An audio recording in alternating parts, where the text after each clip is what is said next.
Sagalee Waaqayyoo keessaa lafa tokko nan dubbisaa.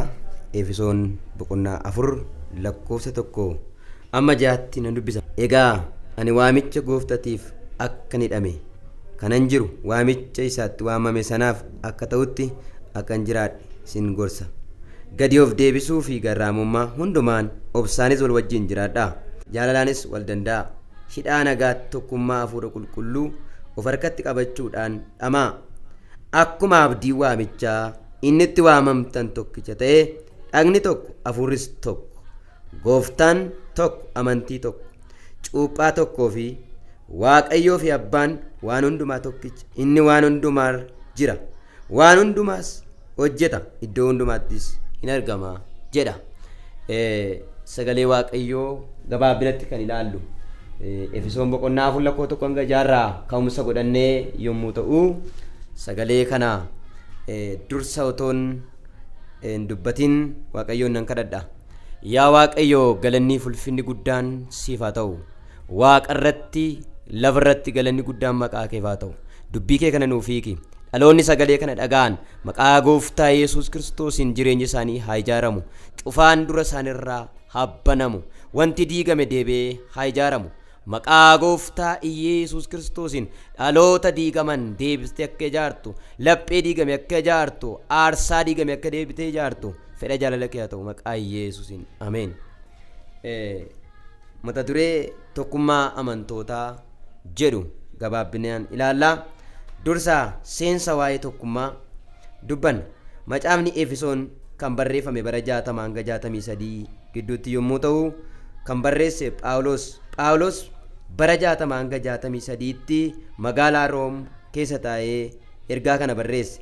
Eenyuuf barreesse yoo jettan Efesooniif barreesse. Phaawulos har'a Eeshiyaa iddoo jedhamtu kana keessatti waamicha gooftatiif hidhamee otoo jiruu waamicha koof amanamaa akkuman ta'e Waaqayyoofis amanamummaa akkan qabu jabaadhaa dhaabadhaa waamicha keessan yookiis tokkummaa keessan hin diiginaa jedhee dubbata. Phaawulos ergaa garagaraa barreesseera. Waldoota garagaraas baay'ee ijaareera. Jaalala diigame baay'ees deebisee ijaareera. Galanni guddaan Waaqayyoof haa ta'u. Jaalala bade deebisee ijaaruurraan kan ka'e Phaawulos waldoota gurguddaaf ergaa baay'ee barreesse keessaa ergaan Efesoon ergaa waa'ee tokkummaa bade deebisanii ijaaruuti. Kanaaf gabaabumatti tokkummaa amantootaa waan jedhu ilaalla. Tokkummaan maali? Maal of keessaa qaba? Tokkummaan tokko ta'uu waan gargar hin baane, waan adda adda hin harcaane, waan diigamee hin argamne jechuudha. Tokkummaa karaa lamaan ilaalla. Namoonni tokko ta'anii kan walitti dhufan yoo ta'u, inni nama dubbadhu garuu tokkummaa hafuuraati. Hafuuratti tokko ta'uu, yaada tokko qabaachuu, jireenya bara baraa keessa jiraachuu, yaada Waaqayyoof sarara Waaqayyoo jiraachuu, Waaqayyo wajjin abboommii Waaqayyoo raawwachuudhaan jiraachuudha. Tokkummaan gabaabumatti tokkummaan waan tokko dubbata. Tokkummaan amantootaa maali kan jedhu meeshaa moo'ichaati. Galanni Waaqayyoodhaaf haa ta'u. Meeshaa moo'ichaati bakka argama Waaqayyooti. Qaama yookiis dhagna Waaqayyooti. Maaltu tokkummaan? Mallattoo diinatti hin mo'atanidha tokkummaan. Walitti dhufeenya Waaqayyoo fi nama gidduu cimsa tokkummaan.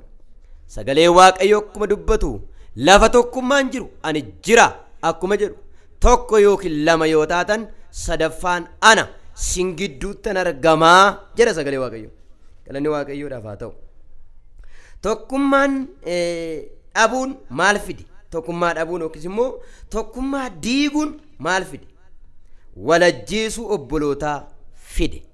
Tokkummaa dhabuun walajjeesuu obbolootaa fide. Fakkeenyaaf Qaayil tokkummaan erga diigame booda Aabeel haadhoosaa sossobee bakkeetti baasee ajjeese. Seera uumamaa boqonnaa 4 lakkoofsa 1 hanga 6 yoo ilaallu haadhotu haadho ajjeese. Maaliif? Tokkummaa waan diigameef. Maaliif? Hafuurri Waaqayyoo keessaa waan sokkeef. Maaliif? Jireenyi Waaqayyo wajjin waliin haasa'u waan diigameef. Iddoon aarsaa isaanii waan kufeef haadhoon haadho ajjeese. Kana jechuun garaa tokko ba'anii Aabeelii fi Qaayil mana tokko ba'anii yaada tokko qabu. Isaan waliif firadha. Deebi'anii diina ta'uudhaan wal ajjeesani. Tokkummaa dhabuun wal ajjeesuu fida. Inni lammaffaan walitti dhufeenya Waaqayyoo fi walitti dhufeenya nama gidduu jiru gargar kuta. Tokkummaa dhabuun. Galanni Waaqayyoodhaaf haa ta'u. Tokkummaa dhabuun Qaayilii fi Aabeel bichaa utuu hin taane Abrahaamii fi Loot akka wal dhaban hin godhe. Tokkummaa dhabuun dhaloota irratti akka ka'an godhe. Yeroo ammaa kana jaarraa 21 kana keessa dhaloonni tokkummaa dhabuurraa kan ka'e dhaloonni dhaloota irratti, maanguddoota irratti, daa'ima irratti, biyya irratti, ollaan irratti ka'uudhaan jireenyi namoota baay'ee diigamaadha. Tokkummaan namoota baay'ee diigamaadha. Iddoon aarsaa baay'ee diigamaadha. Firoottan keenya hirmaatonni sagalee Waaqayyoo dubbii Waaqayyoo kan dhageessan koottaa tokkummaa dhabuu keessaa baanee tokkummaa badee hin deebifna. Tokkummaa diigames hin ijaarra. Galanni guddaan Waaqayyoodhaaf haa ta'u. Yesuus Kiristoos bara baraan gooftaadha. Kanaaf dhaloonni baay'een isaanii du'atti kan wal geessan tokkummaan isaanii diigamaadha. Amantoonni tokkummaa qabu dur, qulqulloonni tokkummaa qabu dur, ergamoonni iyyuu tokkummaa qabu. Tokkummaan erga diigame yoo dabarsee Yesuusin kenne, Yesuusin gurgure, tokkummaan erga dhabame qulqulloonni Waaqayyoo gargar tamsa'ani. Baroota kana keessatti Waaqayyo tokkummaa deebisee haa ijaaru. tokkummaan diigame afuun dhaloota bittinneesse. Galanni guddaan Waaqayyoodhaaf haa ta'u. Tokkummaa dhabuun inni kan gara biraa qabxii gurguddaa 3 dubbachuu dandeenya. Tokkummaa dhabuu kan fide hojii foonii hojjechuudha. Hojii foonii hojjechuudha. Hojiin foonii mul'ataadha. Galaatiyaa boqonnaa 5:19 irratti yoo ilaalle Phaawulos waldaa Galaatiyaatiin akkana hojiin foonii mul'ataadha jedhee dubbata. Dhaloonni hojii foonii dhagaan, dhaloonni foon dhagaan qabeenya duukaa, biyya lafaa duukaa, waan mul'atu duukaa adeemu. Kanaaf hojii foonii dhaga'uun tokkummaa qulqullootaa diiga. Foon keessaa ba'uu akka dandeenyu Waaqayyo nu haa gargaaru. Inni lammataan hojii biyya lafaa jechuudha. Hojii biyya lafaatu tokkummaa diiga.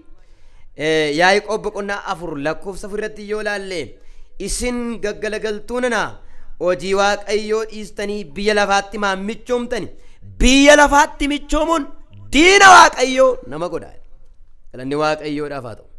Biyya lafaatti michoomuun, seexanatti michoomuun, biyya lafaatti hirmaannaa godhachuun diina Waaqayyoo nama godha. Kanaaf firoottan keenya dhaloota ammaa, dhaloonni si'ana kana keessa jirtan amma gara Waaqayyootti adeeminu biyya lafaatti michoomuu haa dhiisnu.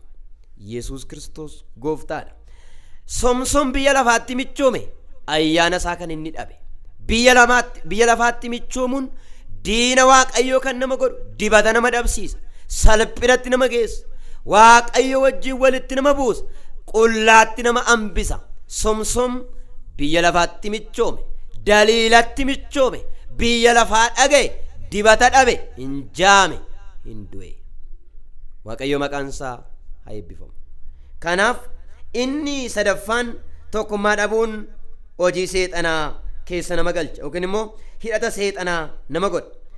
Yoos harka Waaqayyoo jala of galchaa, seexanaan mormaa, Waaqayyotti dhiyaadhaa, Waaqayyo immoo isinitti dhiyaata akkuma jedhu ergaa Phexros isa lammaffaa boqonnaa 5:6 irratti yoos harka Waaqayyoo jala of galchaa, yoom tokkummaa jalatti, yoom gara Waaqayyootti yoo deebine Waaqayyo maqaan isaa haa eebbifamu. Kanaaf tokkummaa dhabuun walajjeesuu, tokkummaa dhabuun obboloota irratti walajjechaa akkuma fide dubbata sagalee Waaqayyoo. Tokkummaan inni kan biraa maaliif barbaachise yookiis immoo tokkummaan maaliif barbaachisa, eenyuuf barbaachisa kan jedhu ilaala. Tokkummaan maanguddoota hin barbaachisa, tokkummaan luboota hin barbaachisa yookiin hojjettoota hin barbaachisa. Tokkummaan amantoota hin barbaachisa. Dhaloota hundumaaf tokkummaan barbaachisaadha. Tokkummaa jechuun Kiristoos wajjin tokko ta'uu, sagalee isaan jiraachuu, abboommii isaa eeguudha. Noohi tokkummaa Waaqayyo wajjin waan qabuuf muka ta'urraa maarkaba tolfate. Akka Noohittis kan qophaa'an yeroo kana tokkummaa haa ijaarratani. Waaqayyo wajjin tokkummaa waan qabuuf seera uumamaa boqonnaa 6:13-14 yoo ilaalle Waaqayyo wajjin tokkummaa waan qabuuf bara dheeraa tokkummaa Waaqayyo cimsee dhaabe, muka ta'urraa maarkaba tolfate, qajeelummaadhaan deddeebi'e, qulqullummaadhaan deddeebi'e, sagalee Waaqayyoo hin dhaga'e, waan abboomame hin raawwate. Kanaaf tokkummaatti jiraachuun jireenya bara baraatti nama galcha. Waaqayyo tokkummaa badee haa deebisu. Galanni guddaa Waaqayyoodhaaf haa ta'u. Haalleluuyaa. Ani ergaan sinii qaba. Dhaloonni tokkummaan sin jalaa bade. Amma yeroo kana sagalee kana kan dhageessan xiqqaa guddaa beekaa wallaalan Waaqayyo tokkummaa deebisuu barbaada. Tokkummaan keessan haa deebi'u. Waaqayyo maqaan isaa haa ulfaatu. Ameen. Jaalala fannoorraa Isicha Golgotaa eessatti naaf taatee hin dagaadhu gooftaa. Jaalala fannoorraa Isicha Golgotaa eessatti naaf taatee hin dagaadhu gooftaa. Hin dagaadhu attamee, hin dagaadhu attamee. Indagaatu atamene jireenya kootiine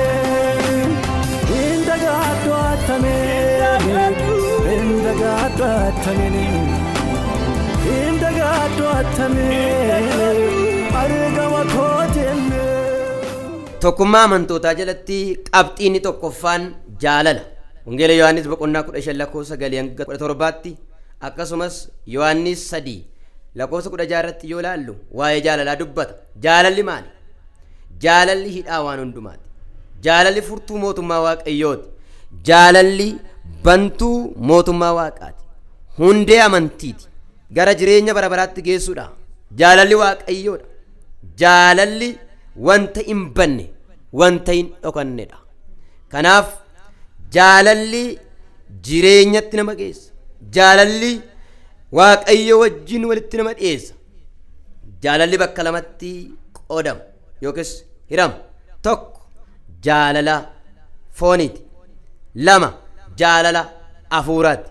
Jaalalli foonii bu'aa biyya lafaa irratti, wanta badu irratti, waan jireenya bara baraatti nama hin geessine irratti kan hundaa'u jaalala foonii jedhama.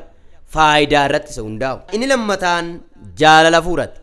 Jaalalli hafuuraa jaalala du'aa garasii, jaalala humna fannoo, jaalala dhiigan dhufe, jaalala Waaqayyo fannoo irratti lubbuu isaa dabarsee nuuf kennedha. Galaatiyaa boqonnaa 5:22 irratti akkuma dubbatu jaalalli gammachuu, nagaa, boqonnaa, jaalalli garraamummaa agarsiisa. Akkuma jedhu jaalalli waa hundumaarra hin obsa. Jaalalli lafa salphinaa hin habatu. Jaalalli danda'aadha. Jaalalli hin hinaafu. Jaalalli boqonnaa qaba. Jaalalli lafa salphinaa hin ijaajju jechuun wanta hamaadhaaf gaarummaa wal bukkee qabee hin adeemu. Gaarummaadhaaf nama qopheessa. Galanni Waaqayyoof haa ta'u. Ergaa Qorontos duraa boqonnaa 13:4-13 yoo laallu jaalalli maal akka ta'e sagalee Waaqayyoo hin dubbata. Waa'ee jaalalaa waa tokko sinitti dubbadha. Dhaloonni jaalala qabanii fannoo Yesuus ilaalanii adeemu. Jaalalli cubburraa gara jireenyatti nama geessa. Jaalalli mootummaa Waaqayyootti nama galcha. Har'a dhaloonni jaalala hin qabne dhaloota jireenya hin qabnedha. Har'a dhaloonni jireenya jibbaan guutamanii jireenya tokkummaa amantootaa keessa hin jirani. Kanaaf Waaqayyo jaalala. Waaqayyo jaalalaaf nu waame.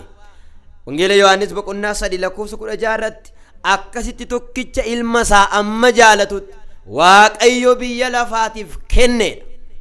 Waaqayyo nama nuu kenne. Ilma isaa dabarsee nuuf kenne. Kanaaf qabeenyan dabarre Waaqayyo jaalala nuu kenne. Kiristoositti qabamnee haa jiraannu. Kiristoos jaalala. Kiristoos nagaadha. Kiristoos boqonnaadha. Kiristoos jireenya bara baraadha.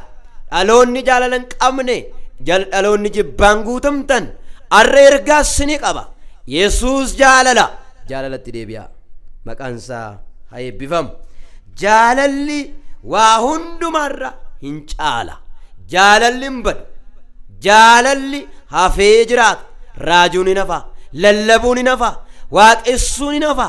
Kiristoos jaalala waan ta'eef jaalalaan mootummaa Waaqayyootti akka gallu Waaqayyoon waa gargaaru. Jaalalli baduun tokkummaa diiguu fide. Jaalalli baduun walajjeechaa fide. Jaalalli baduun manni Waaqayyo akka cufamu, jireenyi namoota baay'ee hafuura Waaqayyoo keessa akka ba'u godhe. Waaqayyo jaalala badee haa deebisu. Jaalalatti qabamaa jiraadhaa. Koronaa vaayirasii keessaa, du'a keessaa, bineensa bara dhumaa keessaa, hafuura 666 keessaa Waaqayyo si oolcha. Jaalalatti qabamee jiraadha. Kiristoos jaalala. Raafamatti, abdii kutannaatti, jibbatti hin jiraatin. Kiristoosin isa laaltee manaa baateerraa duubatti hin deebiin. Jaalalli du'aa garasitti isa amma lubbuutti nu jaalate Kiristoos isa duukaa deemna. Waaqayyo maqaan isaa haa eebbifamu. Nagaan maal akka ta'e ilaalla. Qabxii lammaffaa nagaa jechuun Kiristoos duukaa jiraachuu jechuudha. Ergaa Efesoon boqonnaa 2:14 irratti Phaawulos akka kana jedha. Kiristoos nagaa keenyaadha. Kiristoos nagaa keenya qabeenya gararraatti, beekumsa gararraatti, dandeettii gararraatti, waan aduu gajjallaa kana gararraatti Kiristoos nagaa keenya. Kiristoos nagaa keenya gaafa jennu nagaa akkamitti akka arganne waan gabaabaa isinitti hima. Akkasuma kutaa macaafa qulqulluu keessaa ergaa Phexros boqonnaa 3 lakkoofsa 8 hanga 12, Filiiphoos boqonnaa 2 lakkoofsa 2 hanga 3tti in ilaala. Nagaa akkamitti arganna kan jedhu qabxii tokkoffaan nagaa dhiphina Kiristoos keessaa arganna. Galanni Waaqayyoodhaaf haa ta'u. Nagaa kan arganne nuti dhiphina Kiristoos keessaa arganna. Nagaan gabaadhaan argamu, nagaan maallaqarraan argamu, nagaan gurguddoota biraan argamu, nagaan beekumsa biraan argamu, nagaan Kiristoos nuu kenne, nagaa dhiphina fannoo keessaa nuu dhufe nagaa Kiristoosidha. Galanni Waaqayyoodhaaf haa ta'u.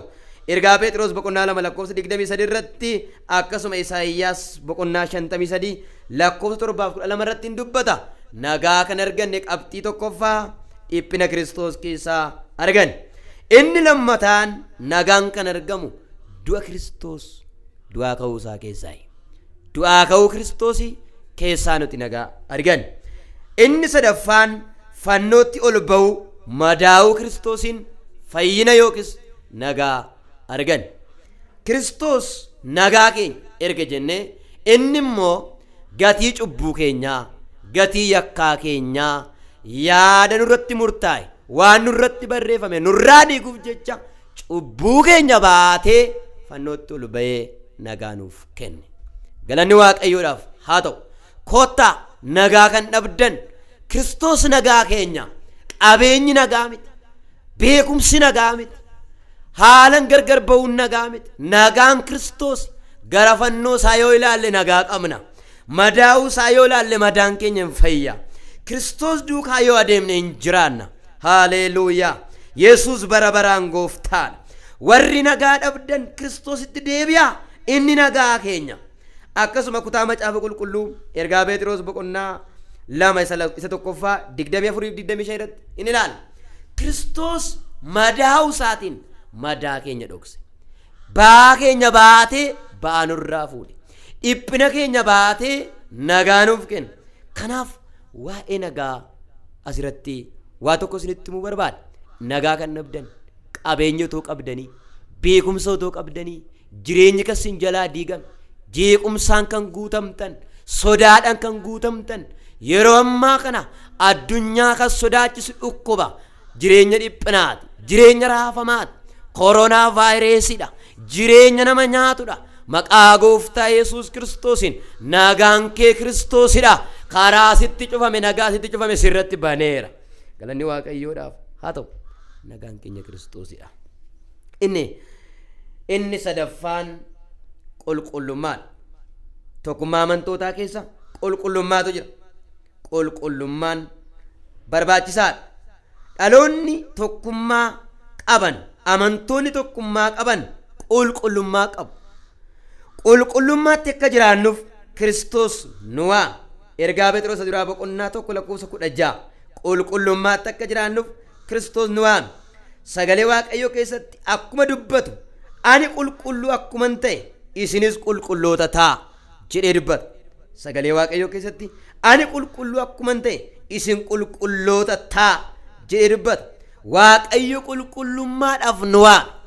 Waaqayyo ifaaf nu waame. Waaqayyo jireenyaaf nu waame.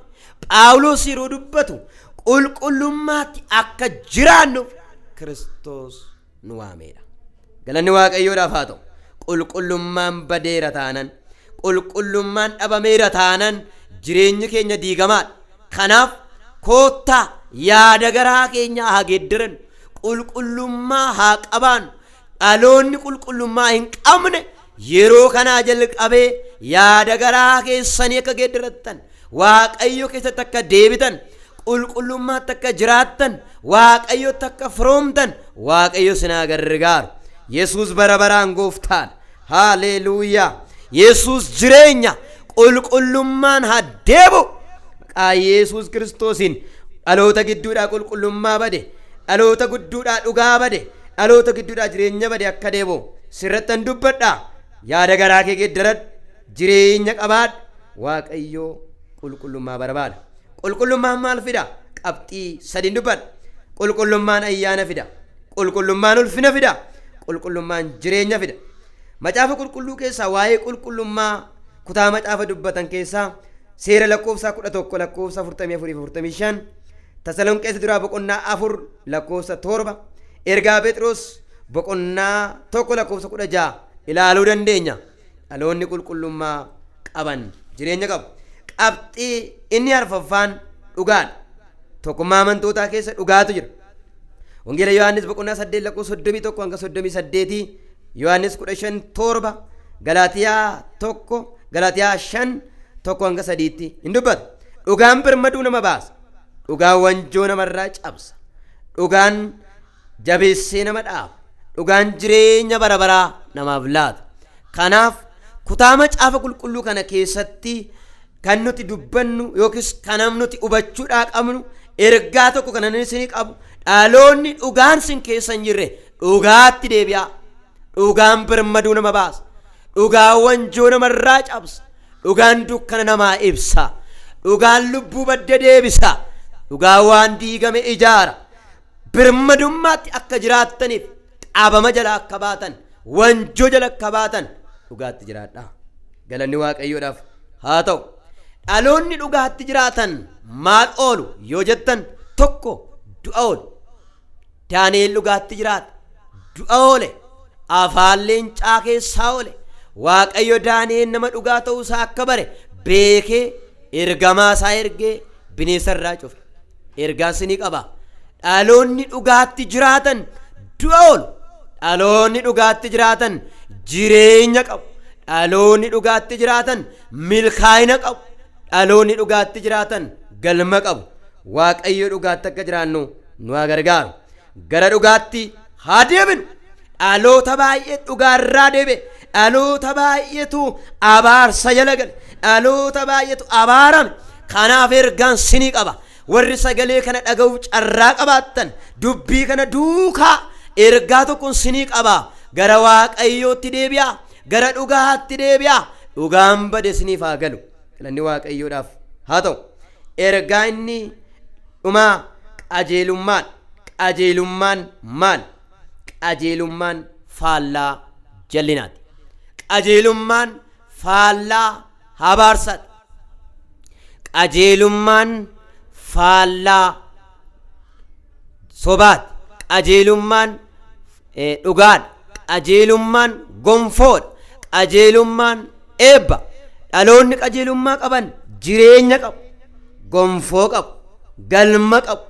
Qajeelummaan jira taanaan nagaatu jira. Galanni guddaa Waaqayyoodhaaf haa ta'u. Sagalee Waaqayyoo keessaa lafa tokko nan dubbisa. Isaayyaas 32 lakkoofsa 15 nan dubbisa. Akka kanatti Waaqayyo hafuura isaa olii yommuu nurratti dhangalaasu, lafti onaan iddoo dhaaba mukaa, ijji isaas nyaatamuu keessatti argamuun ta'a. Mukkeenis kunis guddatanii akka caakkaa hin ta'u. Firdii qajeelan lafa onaa, qajeelummaan lafa midhaan baasu keessaa hin buufata. Iddoo qajeelummaan jiru nagaatu jira.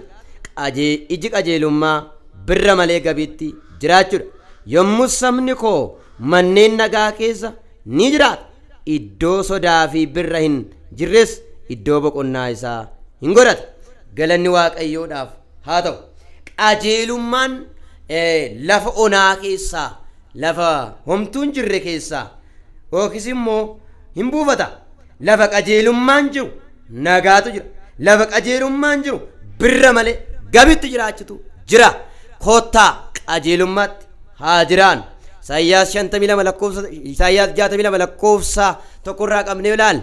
Qajeelummaan ishee akka biiftuu ganamaa amma boba'utti, akka guca boba'utti amma ifutti, ani waa'ee Xiyooniif caaluman jedhu, waa'ee Yerusaalemiifis hin boqodhu akkuma jedhu. Qajeelummaatti jiraachuun nagaa qaba. Qajeelummaatti jiraachuun jireenya qaba. Yesuus bara baraan gooftaan. Kanaaf tokkummaa amantootaa keessaa qabxiinni dhumaanii qajeelummaan. Qajeelummaan riqicha.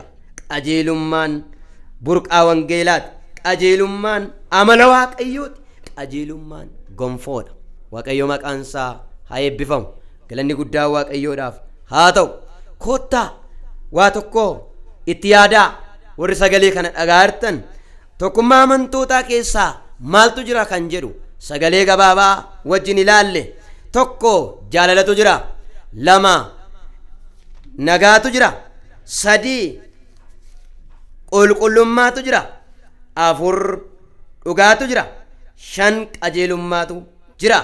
Waaqayyo dhugaa bade, jaalala bade, nagaa bade, jireenya bade haa deebisu. Galanni guddaan waaqayyoodhaaf haa ta'u. Waaqayyoon hin kadhanna. Sadhageenya waaqayyoo nuuf haa eebbisu. Yaa waaqayyo, galannii ulfinni guddaan siif haa ta'u. Tokkummaa bade, tokkummaa amantootaan deebisette. Yaa waaqayyo, laphee cufame hin banette. Waan diigame hin deebisee ijaarette. Hafuura diigame hin deebisee ijaarette. Iddoo aarsaa diigame hin deebisee ijaarette. Mana cufame hin deebisee banee ijaarette. Galanni guddaan maqaa keef haa ta'u. Waa tokkoon si kadhadha. Pilaaniin bineensichaa, karoorri bineensichaa, hafuurri jireenya namootaa nyaata. Maqaa gooftaa Yesuus Kiristoos inni tokkummaa amantootaa diige sagalee kanaan lafa jiru haa waraanamu. Balballi haaraan haa banamu. Dhaloota sagalee kana dhaga'aniif tokkummaan haa deebi'u. Jaalalli haa deebi'u. Nagaan haa deebi'u. Dhugaan keessanitti haa biqilu.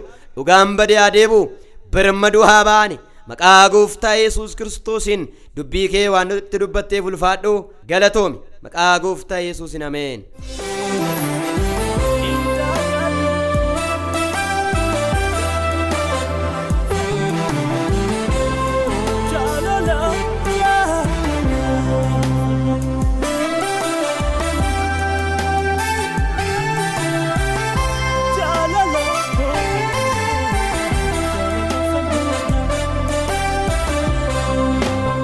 Haati namaan taatu makkatti naa taate, abbaan namaan godhu misatti naa goote. Haati namaan taatu akkatti naa taate, abbaan namaan godhu misatti naaf goote. Gooda gooda bartee fannoo irratti duute, gooda gooda bartee fannoo irratti duute. Gooda gooda bartee fannoo irratti duute.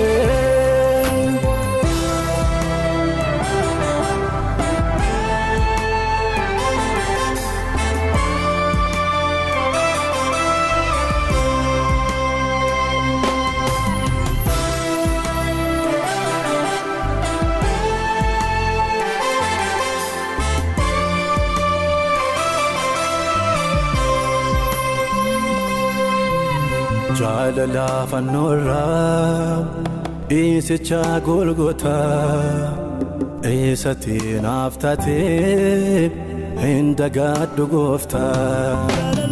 Jaalala fannoo irraa dhiisicha Golgotaa, eessatti naaf taate hin dagaadhu gooftaa.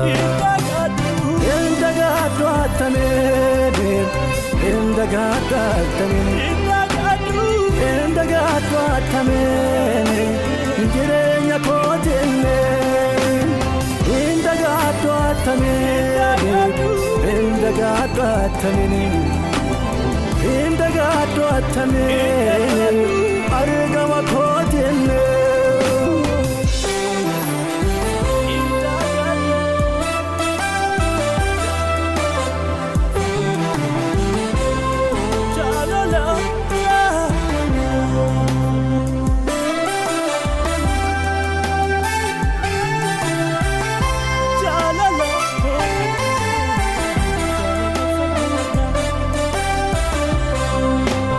Miidhama ulfaataa dhukkubbii daandessee, na fayyisuuf jettee iddoo malee of keessee.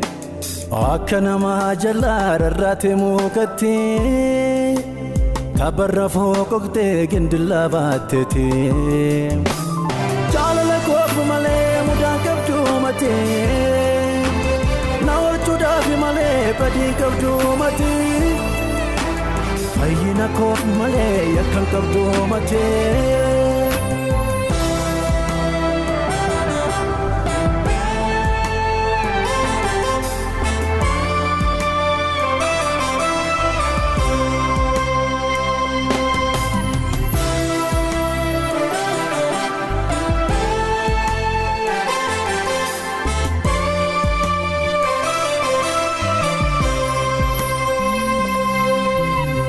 mata ulufata nagararra ta'e situn afdalage waqarrana bu'e isaato jette na tolakkaate orayuna falma mirgabada bate sebako bate banaragate sewanjogo bate wanjonaragate sichuko bate na kulkulle bate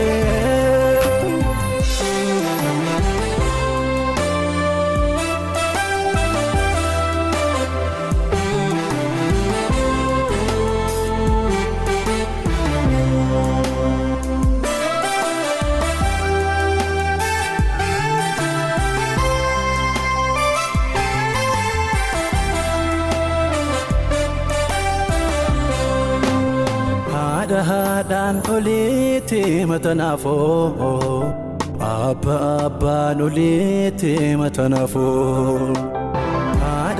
dan oliti matanafo abba noliti matanafo nanabe barbade kana kake gofta nanabe barbade kana kake yeso nanabe barbade kana kake gofta enuta kakete chopama jalata nanabe barbade kana kake gofta nanabe barbade kana kake yeso